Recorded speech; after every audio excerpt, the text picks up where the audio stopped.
Olá pessoal, como vai? Estamos entrando aqui ao vivo na nossa primeira live. Vamos esperar aí o pessoal entrando. A gente vai bater um papo aqui hoje sobre esse momento, então vamos aguardar um minutinho aí até o pessoal entrar. Vamos compartilhar aqui um pouco da nossa visão sobre coronavírus, sobre o impacto no segmento imobiliário, como a gente está tratando aqui. Enfim, a gente tem sido bastante procurado pelos nossos clientes, por investidores qualificados do mercado, sobre qual é esse cenário, e a gente trouxe bastante informação relevante sobre esse momento. Então, quero contar aí com a participação de todos. Mandem perguntas, façam comentários. A ideia é que a gente troque ideia realmente, que a gente bata um papo e que a gente tenha essa interação para tornar esse momento aqui bem rico e que a gente possa assim entender como o mercado imobiliário vai se comportar nesse momento de coronavírus. A nossa expectativa não é dar recomendação para ninguém, então é importante deixar claro que essa live não é uma live para falar sobre recomendação de investimento, mas sim trazer insights, trazer informações relevantes e qualificadas sobre o mercado imobiliário. Dados, a gente fez uma pesquisa ampla sobre dados que foram publicados na Europa, nos Estados Unidos, e dados também econômicos do Brasil, e com esses dados a gente quer muito trazer uma lucidez para o mercado. A gente acredita que a gente tem esse papel como uma empresa que tem um grande impacto aqui na cidade de Brasília, né? Tem bastante interação com o mercado nacional também. A gente quer justamente propor que essas informações sejam trabalhadas por todos e cada um possa entender um pouco melhor desse cenário.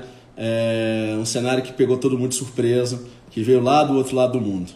Então, agora que já aumentou aí a quantidade de participações, vamos começar aqui falando e batendo um papo sobre algumas informações relevantes. Primeiro, é importante falar que toda quarta-feira agora, aqui no Instagram da Beira-Mar, a gente vai ter uma live. Semana que vem a gente tem um convidado que a gente vai anunciar em breve, justamente para trazer conteúdo relevante para os nossos seguidores e para toda a comunidade que segue a gente, tá? Pessoal, essa live ela vai ser dividida em 3 grandes blocos. O primeiro bloco, a gente vai falar do cenário do mercado e o cenário da Covid-19, como a doença está se comportando aqui no Brasil e no mundo. Já que esse é o grande fator de impacto, a gente precisa aprofundar nele. Então a gente vai falar um pouco sobre a Covid-19 e a gente tentou pegar dados assim bem claros que deem direção para a gente. Depois a gente vai estar falando sobre economia, como a economia está se comportando, como se comportou lá fora e como é que a economia está se comportando agora aqui no Brasil.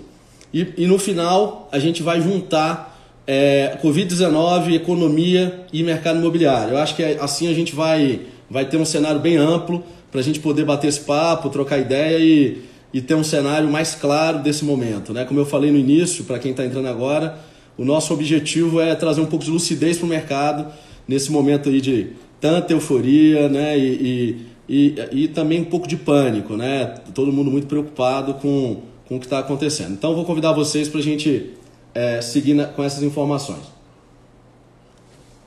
Primeiro, falar que é muito natural essa preocupação. A Covid-19 sem dúvida, a maior pandemia desde de 1918, quando teve a gripe espanhola. Eu acho que ninguém dessa geração viveu algo similar a uma doença que se espalha tão rapidamente.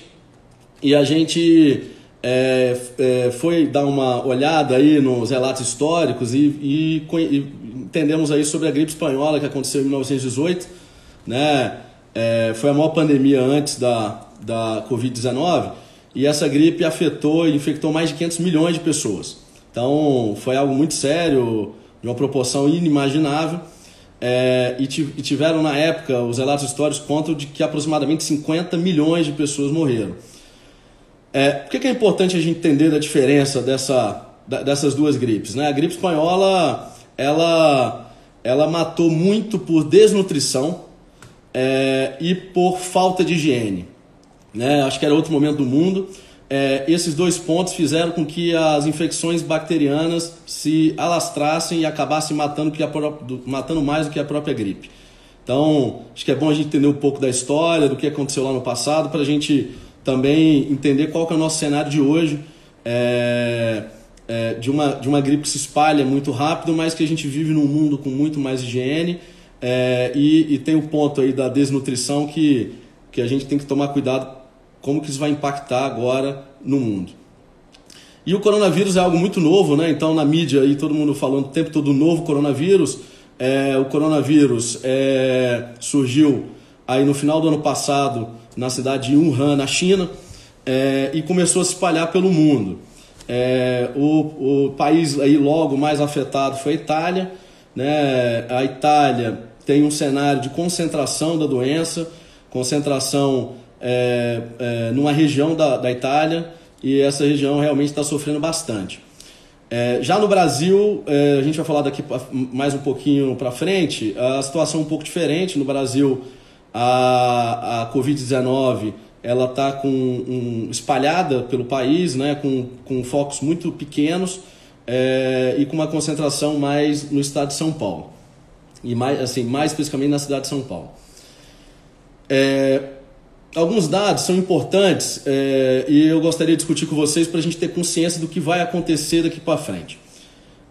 A ideia é que quando a gente tem consciência das coisas, né, dos dados, das informações, a gente consegue ter tranquilidade para o cenário que a gente vai enfrentar agora nas próximas semanas e nos próximos meses. E esses dados que eu vou passar agora são dados de mais ou menos uma hora atrás, dados retirados do Centro de Pesquisa de Dados do Hospital Johns Hopkins dos Estados Unidos. Tá? Na China, atualmente, já são 81 mil casos. A Itália chegou agora a 70 mil casos, num país muito menor, com uma população muito menor, por isso que a Itália está bem preocupada. Os Estados Unidos passou dos 60 mil casos, e no Brasil nós temos, no momento, 2.200 casos. Né? O que isso mostra para a gente? E, de novo, como que a gente tem consciência do nosso momento atual, é que a gente vai ter sim um aumento dos casos no Brasil. Isso é natural, porque é um vírus que o contágio é muito fácil, muito rápido, né? Ele sobrevive aí, em ambientes plásticos, na sola de sapato, na roupa, né? Isso já foi divulgado.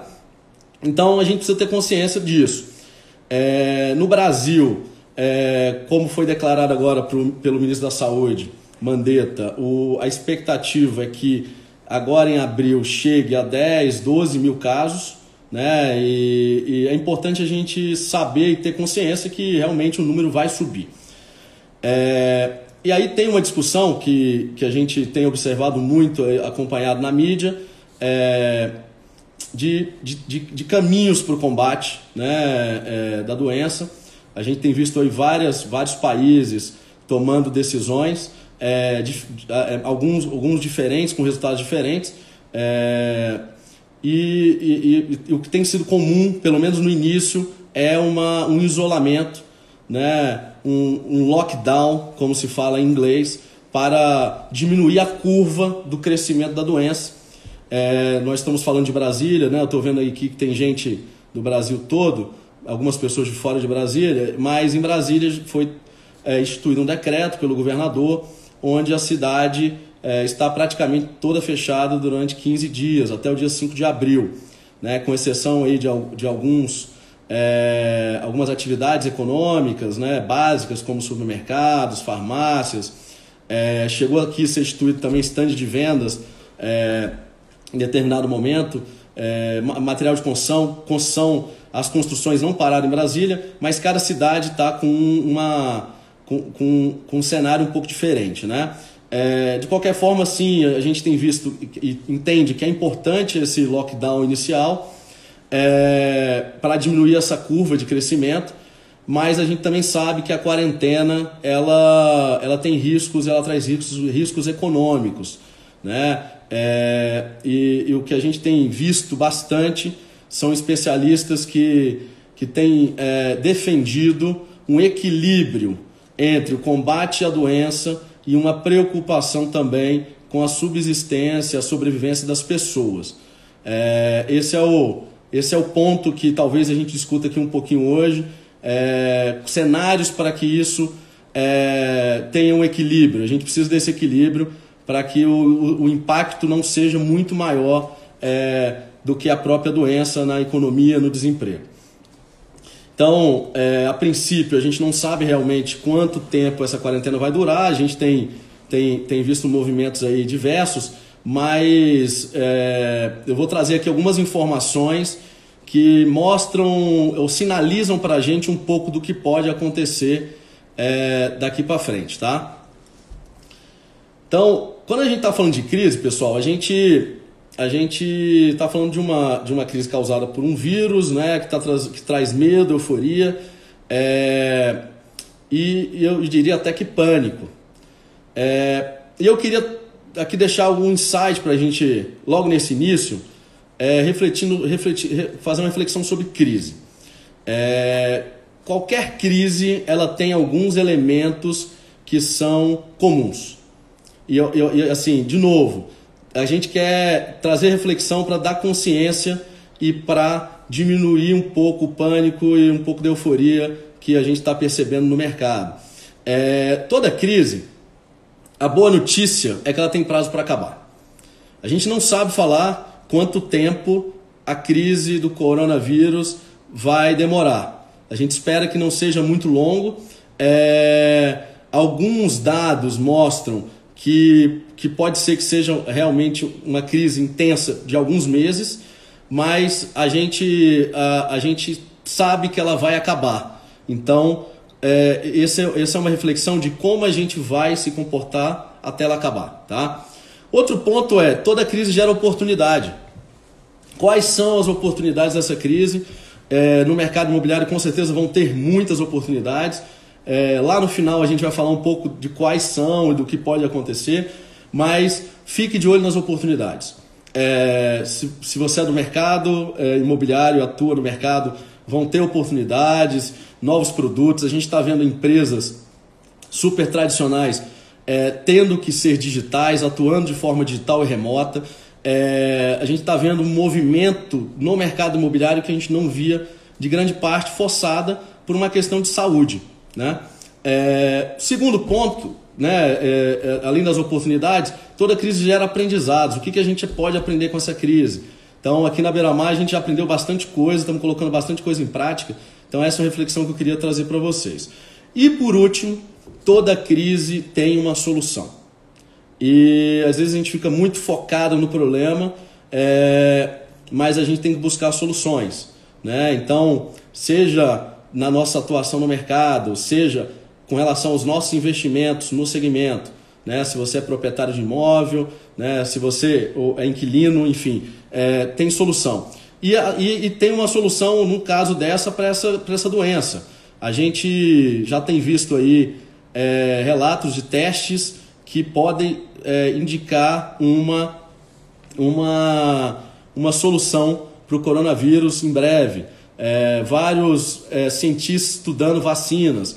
Então, tem uma solução, tem solução a caminho, nada está totalmente perdido. A gente gosta de ter essa visão e entende que essa pode ser uma visão de quem acredita que em breve a gente vai ter um momento muito melhor. Para acabar esse primeiro bloco, eu queria falar também que a preocupação ela é muito válida.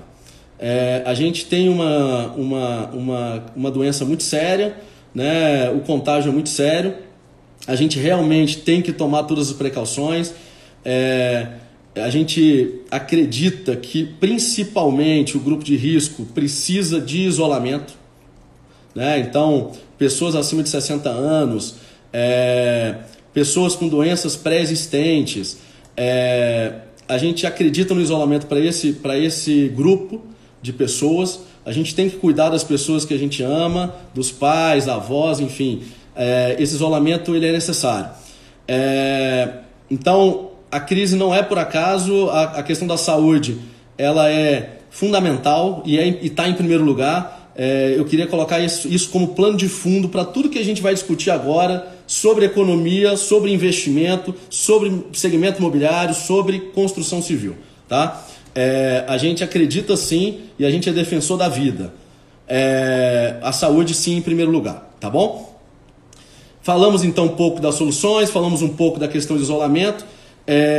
Tendo como pano de fundo que a saúde está em primeiro lugar, a gente acredita que a subsistência das pessoas também é fundamental, porque a gente acredita numa crise que vai passar. Então, a gente precisa, de novo, equilibrar esse ambiente, né, e seguir as orientações das autoridades, mas pouco a pouco, acredito que em breve, começar a retomar as atividades com as pessoas que não estão no grupo de risco. Tem um dado muito importante de um artigo, depois todas essas referências a gente vai postar aqui no Instagram, @beiramarimoveis, e a gente leu um artigo que foi publicado na Itália agora, nesse final de semana, falando sobre as mortes que aconteceram lá. Tá? Então esse é um dado importante que mostra que somente 2% das mortes foram entre 50 e 60 anos de idade. Todo o restante foram com pessoas acima de 60 anos. E as mortes abaixo de 50 anos de idade foram de pessoas que tinham doenças pré-existentes, ou eram diabéticas, né, ou tinham doenças correlacionadas com o coronavírus. Então, fechando esse primeiro bloco, eu estou vendo aqui que já tem aqui várias perguntas e vou começar a fazer comentário. Então, com a crise econômica, consequência da pandemia, qual a expectativa do tempo de recuperação dos padrões antes corona? Professor Cristóvão, acompanhe aqui até o final que a sua pergunta vai ser respondida, tá?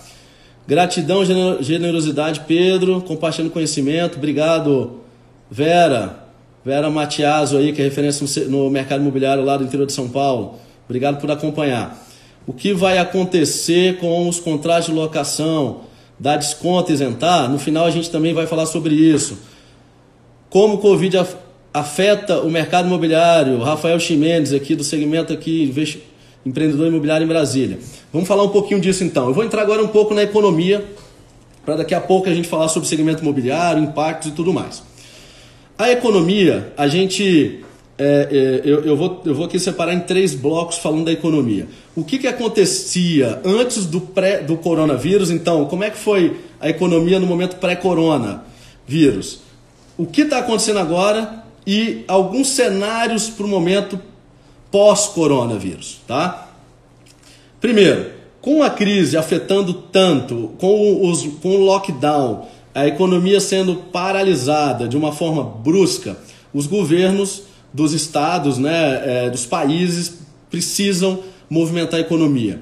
E os banqueiros centrais estão tomando essas atitudes, né? Então, a gente está vendo aí uma enxurrada de dinheiro na economia, grandes incentivos para poder movimentar a economia global e a economia também do Brasil. Apesar, assim, a gente tem no Brasil um governo atualmente liberal, mas o governo entendeu que esses investimentos para movimentar a economia vão ser muito importantes, né? E aí a gente tem visto decretos saindo, pacotes saindo aí todos os dias, e a gente tem certeza que vão ter aí novas alternativas. Aqui no Brasil já foi divulgado mais de 140 bilhões de incentivos na economia, e nos Estados Unidos, para vocês terem uma ideia, esse número já passa de 3 trilhões. Então, isso é dinheiro e sendo injetado na economia de diversas formas para que a gente não tenha um grande colapso e uma grande recessão. É importante também falar do movimento que aconteceu recente com a queda da taxa de juros, né? De novo, com o objetivo de dar um impacto na economia. Nos Estados Unidos, o Fed reduziu a taxa de juros por uma faixa entre 1 e 1,25, menor taxa de juros dos Estados Unidos, e no Brasil, que já vinha ladeira abaixo, né, nos últimos anos, toda a reunião do Copom praticamente reduzindo a taxa de juros, agora, nessa última reunião, também teve uma nova redução que não estava prevista devido à crise. Essa redução agora no Brasil, a gente está com a taxa de juros de 3,75. Qual que é o objetivo da redução da taxa de juros? Incentivar a economia, ativar o consumo no momento de tanta incerteza, no momento tão desafiador. Tá? E aí, eu trouxe alguns dados aqui bem interessantes para a gente ter uma noção de como que os economistas, como que o Banco Central está analisando esse momento e está analisando o cenário econômico em termos de crescimento. Tá? Eu vou falar basicamente de 3 visões para esse ano. Uma do Ministério da Economia, a outra do Boletim Focus, que reúne uma pesquisa dos principais economistas do Brasil. Essa foi divulgada antes de ontem. É uma pesquisa realizada pelo Banco Central. E, por último, um relatório do Itaú, que saiu ontem, quentinho, com dados bem interessantes, que eu acho que vai também dar aqui um pouco de clareza para esse momento de tanta incerteza. O Ministério da Economia projeta para esse ano, devido ao impacto desses meses que acredita-se que a economia vai ter de recessão por causa do coronavírus, o Ministério da Economia já declarou que o Brasil não tem crescimento, o PIB deve ficar próximo a 0 esse ano. Né? Então, devido ao que aconteceu com essa doença e como a economia está sendo impactada, a gente já tem uma expectativa de não ter crescimento da economia esse ano. Mas o Boletim Focus, que reúne as principais casas do mercado financeiro do Brasil, tem uma visão um pouco diferente. É feita uma média desses dados e no Boletim Focus, os economistas acreditam que o crescimento do Brasil é de 1,48%. Antes era de 1,98%. E no Boletim Focus, divulgado agora 2 dias atrás, se acredita que tem um crescimento ainda, apesar dessa grande crise que a gente está vivendo. É importante também sempre falar de inflação, né? Será que os preços vão subir, já que tem uma corrida por consumo de alimentos, de medicamentos, enfim. Os economistas que responderam à pesquisa do Boletim Focus acreditam que a inflação não cresce.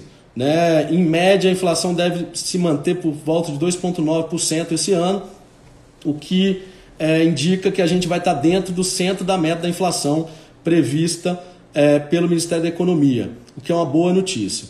E a previsão da taxa Selic até o final do ano é de 3,75%. Tá? Então, essa é a visão do Boletim Focus. Interessante, pessoal, falar sobre a previsão da economia para 2021. Né? A gente, quando está no centro de um grande problema, a gente tem dificuldade de pensar no futuro. A gente tem dificuldade de olhar para frente e entender o que pode acontecer. Né? A gente fica muito preocupado com hoje. A gente tem que, às vezes, sair um pouco. Né? Eu gosto de usar aquela analogia. Vamos pegar um helicóptero, vamos subir e vamos olhar de cima para entender o cenário, o que está acontecendo. É isso que eu quero propor um pouco para vocês, olhando para esses números. A projeção do Boletim Focus para o ano que vem é do crescimento do Brasil de 2,5%. Então, a gente está falando de uma boa notícia, a expectativa das principais casas financeiras é essa, e com uma inflação a 3,5%, a gente mantendo a inflação. E com um pequeno aumento da taxa Selic na casa de 5,25%, o que sinaliza que as principais casas acreditam numa retomada, acreditam na volta do consumo, acreditam na volta da atividade econômica no país. A soma desses fatores mostram para a gente aí que tem sim uma luz no fim do túnel, que a gente está vivendo um momento muito difícil, mas que esse momento ele tem prazo para acabar. Né? E que pode ser que mais para frente a gente tenha aí uma economia melhor. É importante falar que, claro, que se todas as medidas forem tomadas para isso. Todas as informações que a gente está trazendo a gente está citando as fontes, enfim, e é uma análise baseada nisso. Mas por último aqui, para finalizar esse primeiro bloco falando de economia, é muito interessante o relatório que o Itaú publicou ontem. A gente vai colocar depois o link, vai estar disponível. Eu sugiro que vocês tirem um tempo para ler, porque esse relatório do Itaú traz informações e uma visão até mais otimista do que as outras casas do mercado financeiro. Tá? Na visão do Itaú, em 2020, no segundo trimestre, a gente vai ter uma retração. Então a gente está falando de abril, maio, junho, uma retração bem expressiva nesses 3 meses. Essa retração, o Itaú afirma que deve ser na casa de 10% de queda do PIB. Então é uma retração bem forte. Isso é esperado e é natural, porque todos os negócios estão fechados, ninguém pode consumir, ninguém pode comprar, praticamente a atividade econômica parou. Então a gente está falando de uma queda no PIB de 10%, segundo o economista-chefe do Itaú. Já no terceiro trimestre, a gente está falando de abril, maio, junho, julho, agosto, setembro, o Itaú prevê um aumento de 12% do PIB. Olha o que eu estou falando, 12% do PIB é uma retomada absurda, né? Um crescimento muito rápido no trimestre subsequente ao que a gente vai ter agora de recessão. Por que isso pode acontecer? Por que o Itaú acredita que isso pode acontecer? Por alguns motivos. Lembrando, eu falei que os bancos centrais do mundo todo estão injetando dinheiro na economia. Então tem muito dinheiro, vai ter muito dinheiro circulando. Quando a atividade econômica começar a retomar, o comércio voltar a abrir, né? A padaria voltar a ter a venda que ela tinha antes, né? A imobiliária vendendo imóvel, alugando, o setor da construção civil de forma muito ativa, voltando a lançar. O primeiro momento de consumo vai ser alto. Então, a população vai ficar basicamente 3 meses, segundo o Itaú, pela essa retração, sem consumo, os negócios sendo muito afetados. Tem uma grande preocupação agora com relação a isso, principalmente para os pequenos e médios comerciantes. Então, a gente aqui mesmo na Beira-Mar, a gente está com algumas ações de impacto social e estamos divulgando os pequenos comércios e os comércios locais. A gente sugere para todo mundo valorizar esse pequeno restaurante, né, essa pequena conveniência, porque são os que mais vão ter dificuldade nesse momento. Então, assim, é muito importante a gente prestigiar esses pequenos comerciantes nesse momento. Mas o que o Itaú observa? Que logo após o consumo vai ser alto, né? Por exemplo, vestuário. Quem estava precisando comprar uma roupa nova por algum motivo, nesse período não vai comprar, mas logo que voltar, provavelmente vai comprar. Então, a retomada no terceiro trimestre é muito alta, então isso é uma boa notícia. E no quarto trimestre, isso vai ser mais estável. Fala-se em não ter crescimento. Então, aqui a contribuição, salão de beleza, manicure, lojas de roupa, perfeito. Profissionais autônomos, né? Então, todo tipo de profissional autônomo, a gente prestigiar bastante, né? Então, personal trainer, massagista, então todo tipo de profissional, eu acho que a gente vai ter que prestigiar bastante nesse período e no período pós-coronavírus. E o relatório, esse relatório Itaú fala a previsão é de um crescimento de 2,5% para uma queda agora de 0,7%. Então, está muito próximo aí, assim, de forma geral, tem um consenso que o Brasil não cresce esse ano e que a gente tem uma dificuldade causada pelo coronavírus, né, pela doença Covid-19. E aí vem o mais interessante, e que eu acho que traz para a gente informações com relação ao ano que vem. Nesse relatório, a previsão de crescimento é de 5,5%. É isso mesmo, pessoal. Eles estão otimistas, achando que com o excesso de liquidez que vai ter no mundo, o ano que vem pode ser um ano de muito forte crescimento no Brasil.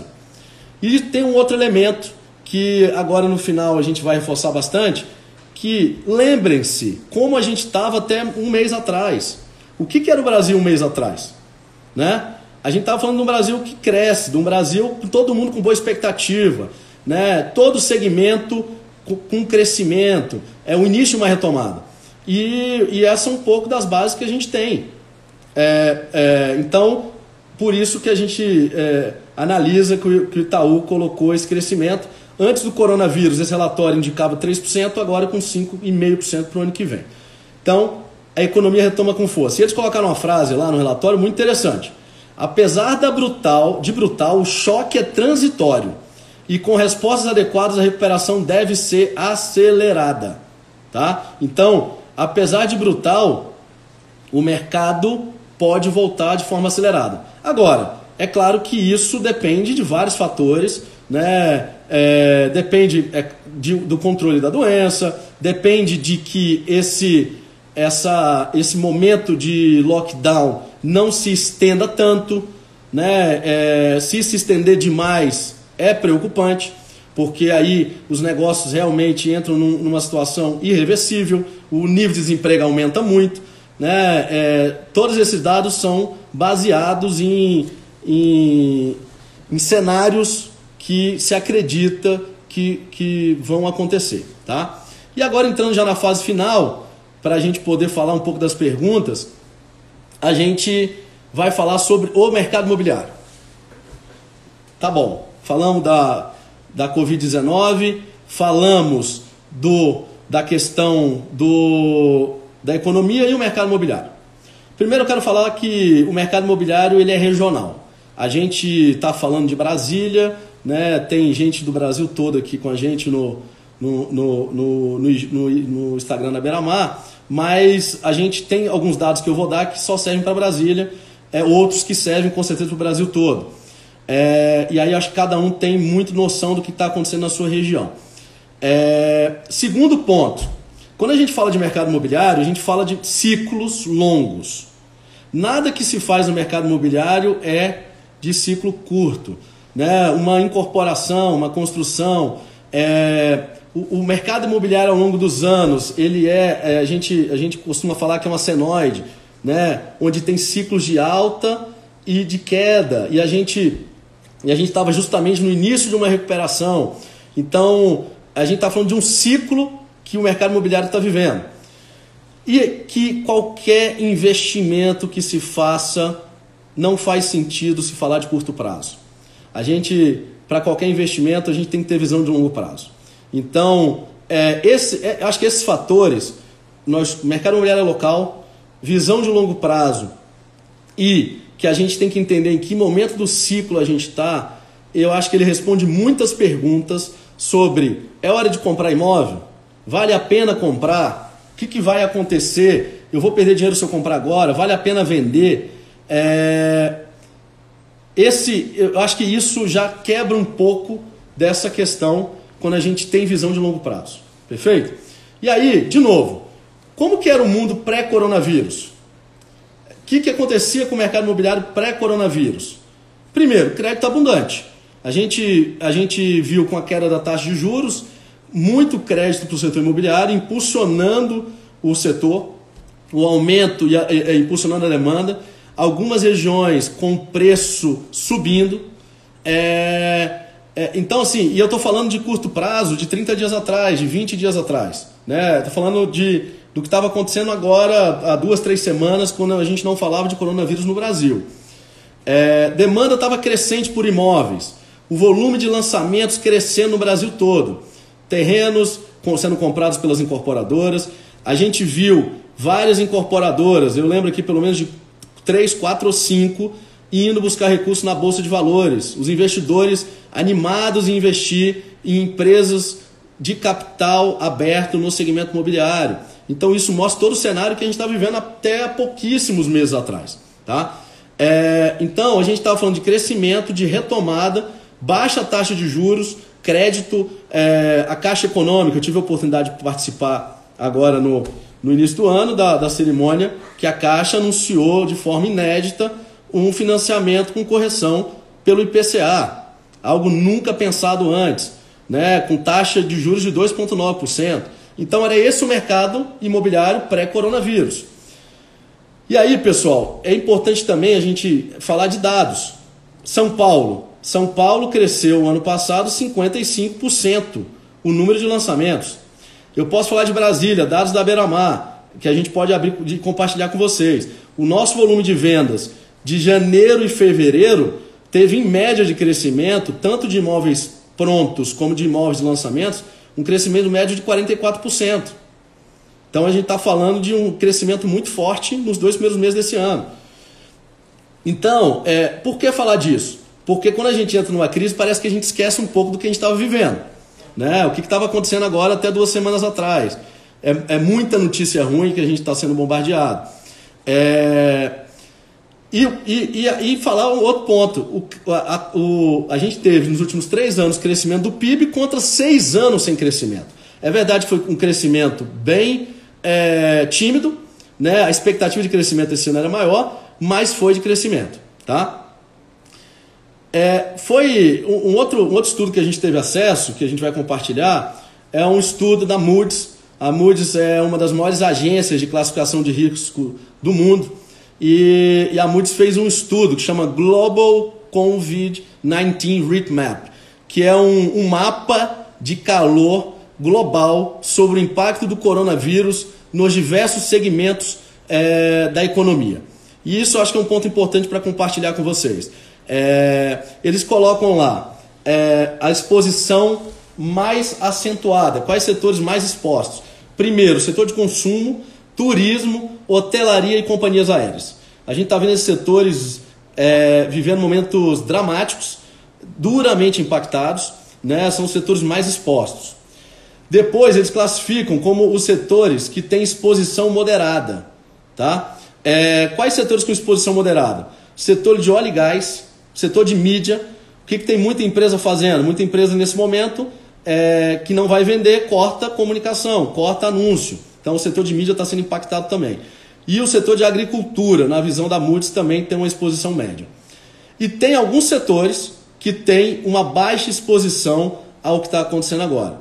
Quais setores? Indústria farmacêutica, setor de alimentos, né? Então a gente está vendo aí as pessoas comprando mais remédios, o volume de pessoas nos supermercados cresceu bastante, então o consumo de alimentos aumentou muito. O setor de construção civil também tem um menor impacto. E o setor imobiliário. Tá? Então a gente está falando de um setor, para quem investe em imóveis, um setor com baixa exposição ao risco global. Uma avaliação não nossa da Beira-Mar, mas uma avaliação da Moody's, uma agência global de classificação de risco. E pessoal, o momento pré-coronavírus era um momento que a gente estava todo mundo feliz, vivendo aí meio que num mar calmo, mas com boas perspectivas, início de uma retomada. E o que a gente também estava, e a gente entende que a gente estava justamente no ciclo, como eu estava falando, o mercado imobiliário é cíclico, a gente estava no ciclo de recuperação. O que é o ciclo de recuperação? Vacância dos imóveis disponíveis para aluguel, estavam indo à lona. O volume de imóveis comerciais para alugar na cidade de São Paulo diminuiu drasticamente. O volume de lojas, varejo retomando, o volume de galpões disponíveis. Então, a vacância estava caindo. Então, isso é o início da retomada. Os preços ainda estáveis, com uma leve alta em algumas regiões.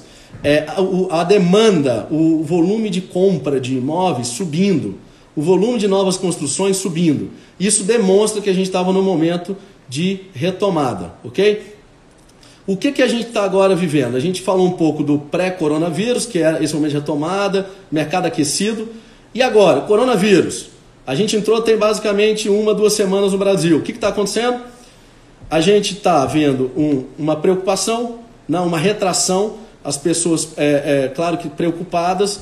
O isolamento faz com que isso seja normal, que ninguém pense muito em investimento ou em fazer qualquer movimento muito drástico. A gente acredita que tem uma diminuição das transações, sim, nesse período, mas a gente também acredita que tem oportunidades. De novo, momento de crise é momento de oportunidade. a gente vai ter oportunidades aí acontecendo no mercado imobiliário e a gente sugere que todo mundo fique bastante atento a isso. Pedro, como é que vai ficar preço? A gente acredita em preços estáveis, tá? De novo, o mercado imobiliário ele é um mercado pouco volátil, ele não tem impactos muito grandes de preço muito rapidamente, como acontece com bolsa de valores, como acontece com outros ativos. Então a gente acredita em estabilidade de preço para esse momento de coronavírus. Isso que a gente queria compartilhar. E quais são os cenários pós-coronavírus? Né? Já entrando na fase final aqui da live, o que a gente percebe de cenários aqui pós-coronavírus? Eu falei um pouco de baixa volatilidade, então a gente acredita que não tem queda de preço de forma massificada, né? De forma média o mercado vai ficar estável. A gente acredita no momento de cenário de pós-coronavírus, onde os investidores vão querer ativos seguros. Então, os investidores vão buscar ativos seguros. Né? Isso é um movimento global. Né? Por que o dólar está subindo tanto? Porque o dólar é uma moeda forte. Todos os grandes investidores globais estão comprando dólar. E o mercado imobiliário é um ativo seguro, é um ativo real, é tijolo. Então, ativos baseados em tijolo, né? Mercado imobiliário, construção civil, a gente acredita que vai ter uma grande procura nesse momento pós-corona. E por último, falando um pouquinho do mercado de Brasília, que a gente tem muita propriedade, que a gente tem uma atuação bem relevante. Qual é a realidade do mercado de Brasília no momento pós-coronavírus? Pós-coronavírus, a gente precisa pegar, e aí serve para a sua cidade, a mesma base do momento pré-coronavírus. Em Brasília, pré-coronavírus, a gente tem aqui um estoque de menos de 4.000 unidades residenciais disponíveis para venda. É importante falar que o nosso estoque médio de imóveis disponíveis para venda, imóveis novos no passado, lá em 2008, era na faixa de 8.000 unidades. Esse é mais ou menos o estoque regulado. A gente está falando que a gente está próximo da metade do estoque de imóveis da cidade, o que demonstra que a gente tem um desbalanceamento de oferta e demanda.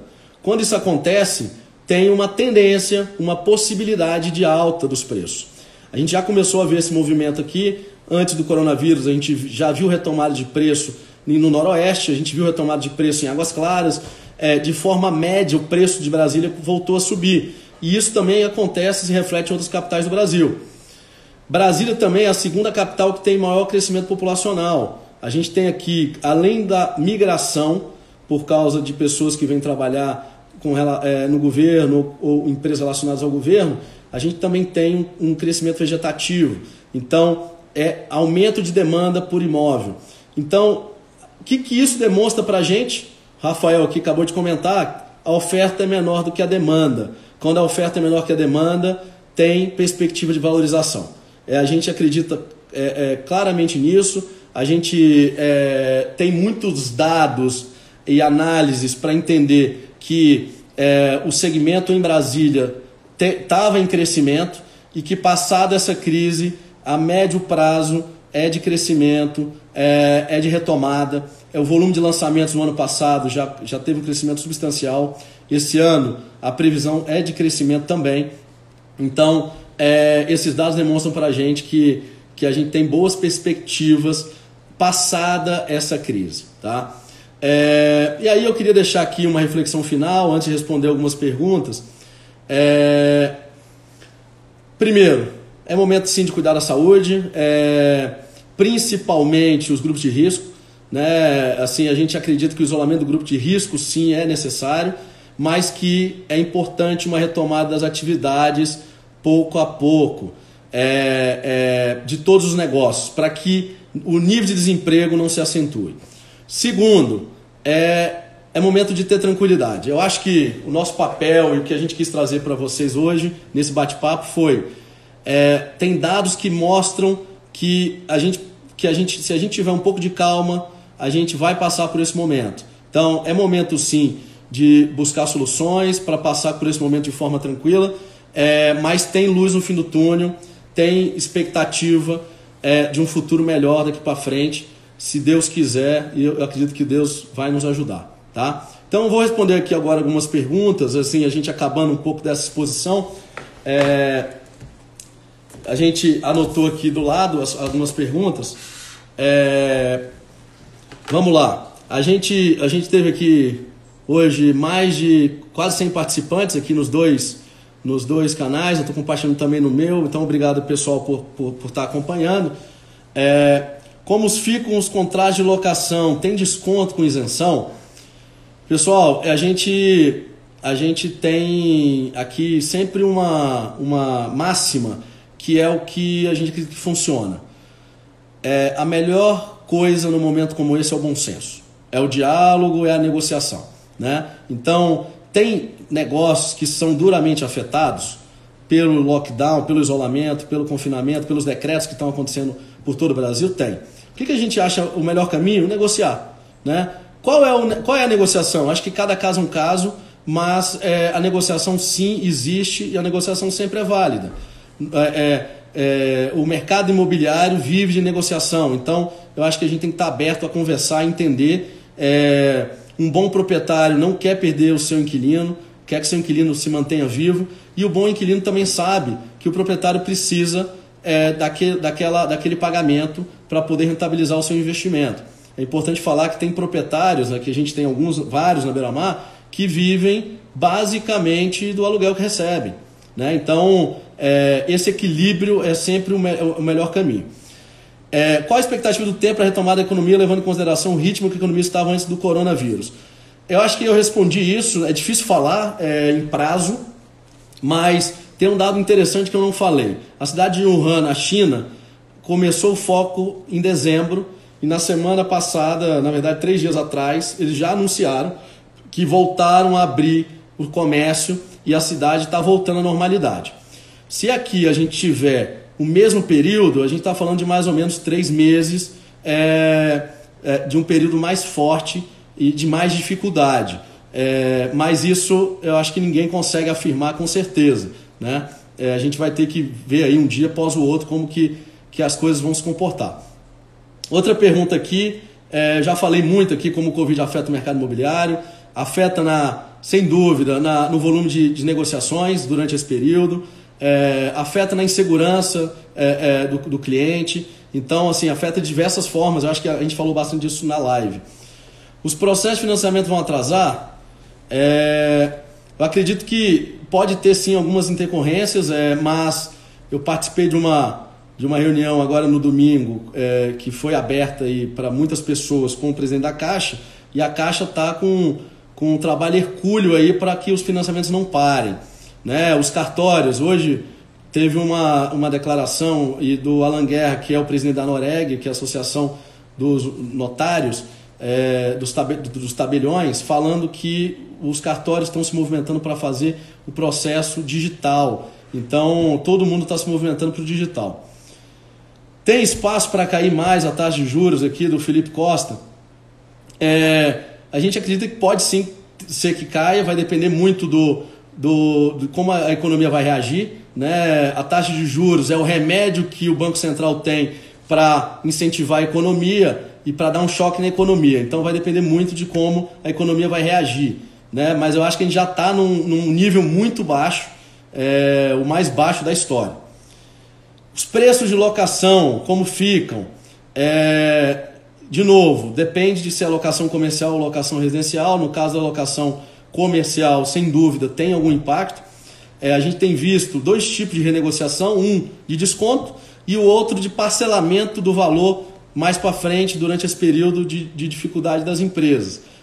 Então, tem esses 2 cenários e a gente tentou aqui responder, pessoal, o maior número de perguntas. A Valéria aqui compartilhando que os correspondentes bancários estão mais eficazes, estão focados. E quem tomou prejuízo de valores com certeza vai rever sua análise de investimento. Aqui o PH compartilhando. Perfeito, PH. A gente viu um movimento acontecendo muito forte no ano passado de investidores indo para a Bolsa de Valores. a Bolsa cresceu no ano passado mais de 30%, e com isso, naturalmente, pessoas que não tinham perfil de investimento de Bolsa foram para a Bolsa, né? Quem não tinha o perfil agora, sem dúvida, está revendo, está fazendo uma análise sobre seus investimentos. A gente acha que para investir tem que ter perfil, né? O mercado imobiliário é um mercado para investidores conservadores, mas é um mercado também para investidores, tem que estar na carteira de investidores que gostam de correr mais risco também. A diversificação ela é fundamental nos investimentos, né? E esse momento acho que ele prova isso. Quem estava 100% alocado em bolsa perdeu esse ano próximo de 50% do seu patrimônio. Então acho que é importante falar. Bolsa é para um perfil de investidor. Agora, quem estava alocado em 10% de bolsa perdeu 5% do seu patrimônio de valor. Então, diversificação é importante. Quando a gente olha os investidores globais, os grandes investidores aí, os mais ricos do mundo, tem grande parte do patrimônio em imóveis, seja comprando imóveis diretamente, seja por veículos que detêm imóveis como fundo de investimento. Então, acho que esse aspecto é muito importante, a diversificação. Outra pergunta aqui, você acha que o mercado de lançamentos vai crescer neste momento? O mercado de lançamentos, acredito que durante um mês, 2 meses do coronavírus, é um momento de cautela, né? A gente mesmo tem lançamentos que a gente está para realizar, que a gente vem fazendo um trabalho já com clientes. Tem clientes querendo comprar e a gente vai, é claro, que esperar o melhor ambiente, o melhor cenário para isso, mais propício, mas pós-corona, imediatamente, acredito sim, num grande volume de lançamentos, como já estava previsto. Pessoal, eu acho que a gente vai entrando aqui na fase final, agradecer bastante as mensagens, legal aqui o Rodrigo Robert, troca de experiências, todo mundo aqui comentando bastante. Espero que eu tenha respondido todas as perguntas e tenha aqui ajudado um pouco a tirar um pouco da euforia, né, a dar mais lucidez, a trazer informações relevantes. A gente vai deixar gravada essa live aqui, então para quem quiser depois assistir. Para finalizar, falar que na Beira-Mar a gente tem tomado várias iniciativas para continuar atendendo os nossos clientes. A empresa hoje está 100% em home office, atuando de forma digital, é uma forma que a gente já vem atuando nos últimos 4 anos. Então, o nosso cliente está marcando a visita pelo nosso site diretamente. Os corretores continuam fazendo visitas por videochamada e a gente tem feito ainda vendas e negócios. A gente realizou alguns negócios ontem e hoje.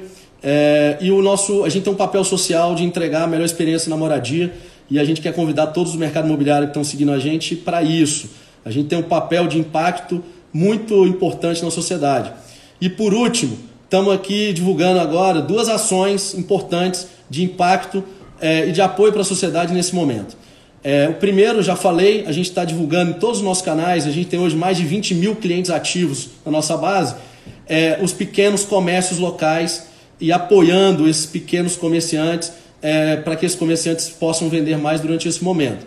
Segundo, nós estamos criando e divulgando a partir agora, até sexta-feira, um canal para ajudar idosos. Nós temos uma grande carteira de aluguéis, onde muitos desses proprietários são idosos e que eles têm dificuldade de fazer um pedido, por exemplo, no delivery, né? Tem muitos idosos que não têm pessoas perto para ajudar e a gente está criando um canal de apoio a esses idosos, apoiar essa comunidade de pessoas que não têm muito contato com tecnologia para pedir uma comida, apoiar em alguma dúvida com relação à saúde. Então a gente vai estar aberto para isso e a gente acha que o nosso papel na sociedade é esse.